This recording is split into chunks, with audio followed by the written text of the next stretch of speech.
Mga busing, dito lang po muna tayo mag-ikot-ikot sa mga kalabaw content ngayon. Bukas mag-apply po ako ng pataba sa aking tubuhan. Baka maiba na naman po yung aking departamento, no? At ito po yung ating samurai. Ito po mga busing, patani, no? Ayan. Talbos po yan ng tubo.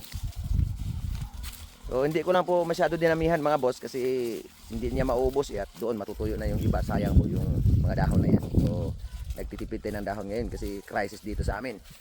Dito si Tanana, may trabaho po siya ngayon, naghila po siya ng mga abo para po i-travel doon papunta sa taniman ng tubo. Ayan po mga busing. Tanana, wala rito. Hindi niya naubos kasi kinuha na po siya ng operator at yun, nagtatrabaho na po sila. So dito.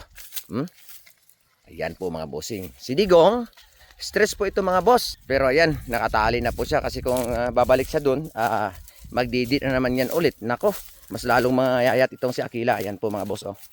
So more on, talbos talaga ako ng tubo ngayon kasi yung aking maliit na napiran narindi na po mga bossing. Si Digong lang po yung priority sa napier kasi stress siya at wala siyang ganang kumain. Gusto niya lumapit dito kay Akila, nanay niya. Hindi magawa-gawa kasi yun, nakatali po siya doon mga bossing. So kukuha ako ng special na pagkain doon mula to and then napier. Problema po ngayon mga bossing kasi yung anak ko, ang aking kameraman, nandoon po sa camp. So ako muna yung magigitara, ako yung kakanta at ako yung sasayaw.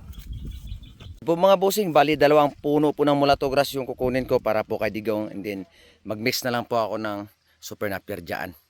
Ayan na po mga bossing, happy karabaw na si Digong kasi ang sarap ng pagkain niya. Mulato grass, super napier.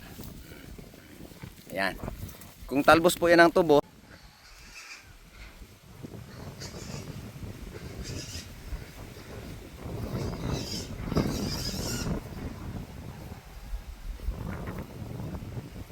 magtitikim-tikim lang yan ng konti tapos wala na, iyak na nang iyak nga, doon nakatingin sa nanay niya, ganyan. Magdamag siyang umiyak dito kaya bumagsak yung katawan niya. Ganun po talaga yung mga bossing. Yan po, lumuluwa yung mata niya. Umiiyak si Digong dito.